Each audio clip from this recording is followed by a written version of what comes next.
Um dia de confrontos na capital da Venezuela. Forças do governo enfrentam apoiadores do autoproclamado presidente Juan Guaidó após tentativa de tirar Nicolás Maduro do poder.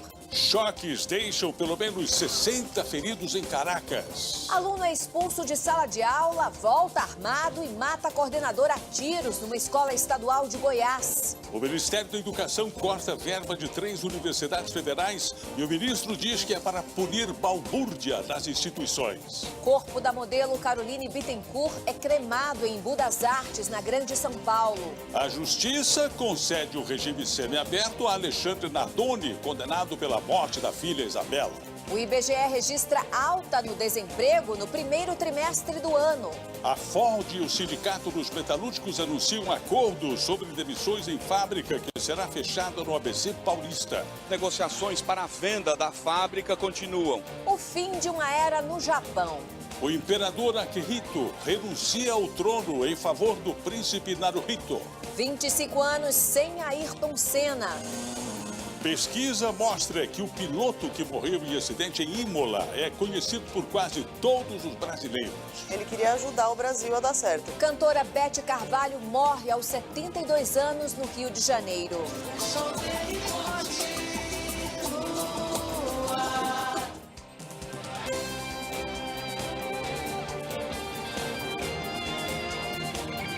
Está no ar o SBT Brasil, com Carlos Nascimento e Raquel Sherazade.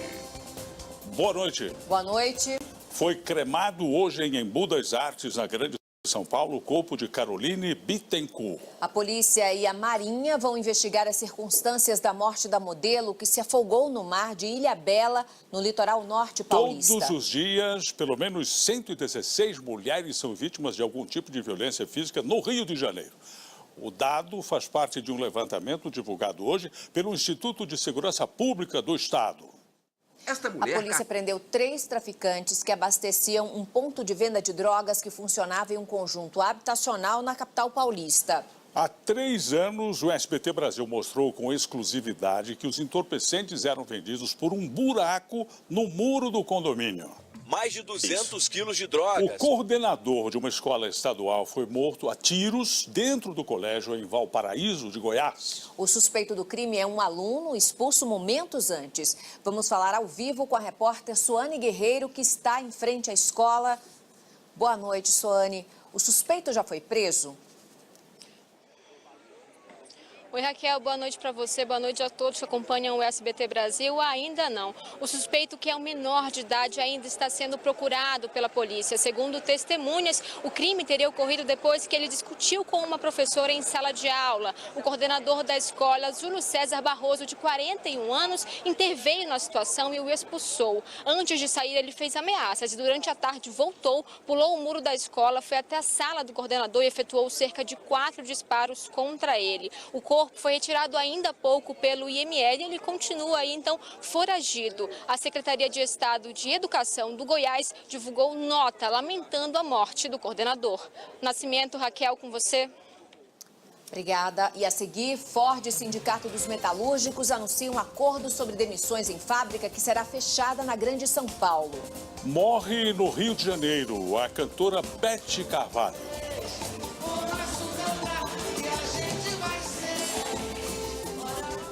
A gente volta já já.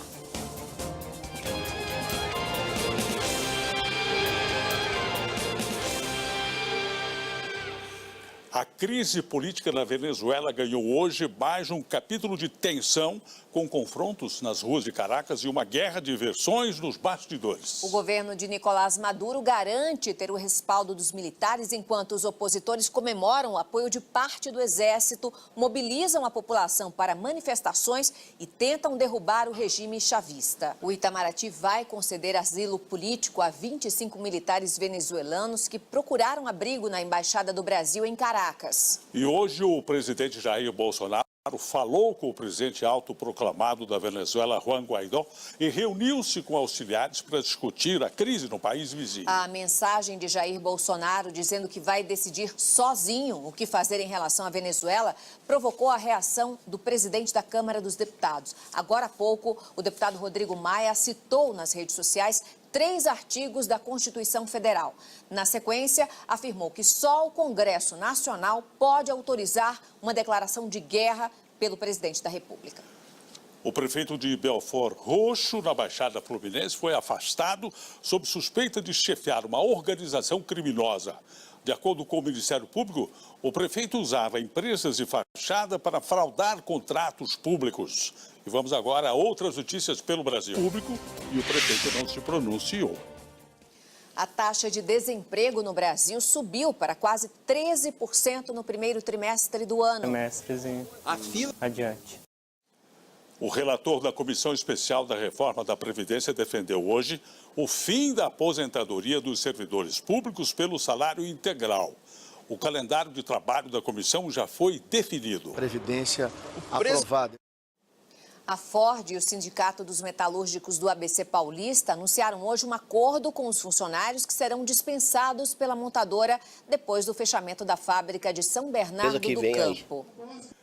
Na Argentina, movimentos sindicais organizaram uma greve geral em protesto pela crise econômica e a política financeira do governo Macri. A greve afetou os serviços públicos e provocou cancelamento de voos com destino ou origem no Até as Brasil. eleições de outubro. No Brasil, o Ministério da Educação bloqueou parte da verba de 3 universidades federais. Segundo o ministro Abraham Weintraub, a medida é para punir o mau desempenho acadêmico e a bagunça nas instituições. Por parte do Ministério da Educação. Um grupo de brasileiros convocou uma manifestação na Universidade de Lisboa depois que alunos ofereceram pedras para serem atiradas em estudantes estrangeiros. Agora há pouco, um tiroteio deixou mortos e feridos na Universidade da Carolina do Norte, nos Estados Unidos. Ainda é desconhecida. A promessa do presidente Jair Bolsonaro de que a justiça não puna quem cometer crime em defesa da propriedade encontrou resistência até na chamada bancada da bala, que é a favor de que a população se arme. Bolsonaro voltou a falar hoje do pedido de redução dos juros dos produtores rurais. O imperador Akihito deixou hoje o trono do Japão depois de ocupar o posto por 30 anos. É a primeira renúncia na família imperial do país em mais de 2 séculos. Foram divulgados hoje os vencedores do prêmio O Melhor Comercial do Brasil, promovido pelo SBT. Recebe na sua casa.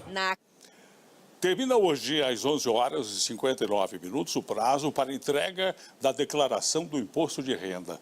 Até às 3 horas da tarde, a Receita Federal havia recebido mais de 29 milhões de declarações. A expectativa é de que 30 milhões e meio até o prazo final sejam entregues. Quem não prestar contas com a Receita pode pagar multa mínima de R$ 165 e multa máxima de 20% do imposto devido. A morte do piloto Ayrton Senna completa 25 anos amanhã. A imagem de um dos maiores ídolos do esporte ainda permanece forte em várias gerações. Onde você está? E morreu hoje no Rio, aos 72 anos, a cantora Beth Carvalho, um dos maiores nomes do samba. Ela estava internada desde o dia 8 de janeiro em um hospital na zona sul do Rio de Janeiro. Vamos falar agora ao vivo com o repórter Fabiano Martinez, que tem outras informações. Boa noite, Fabiano. Boa noite. A sambista Beth Carvalho morreu por volta das 5h30 da tarde por causa de uma infecção generalizada. Ela estava internada neste hospital particular especializado em doenças cardíacas. Há muitos anos, Beth Carvalho lutava contra um problema grave na coluna e, por causa da internação, vinha cancelando vários shows. O próximo deles seria no dia 5 de maio, dia em que ela completaria 73 anos. O empresário da cantora, Afonso Carvalho, afirmou que ela morreu cercada do amor da família e dos amigos. O Botafogo, o time do coração da cantora, afirmou há pouco que o velório está previsto para acontecer amanhã, a partir das 10 da manhã, na sede do clube na Zona Sul.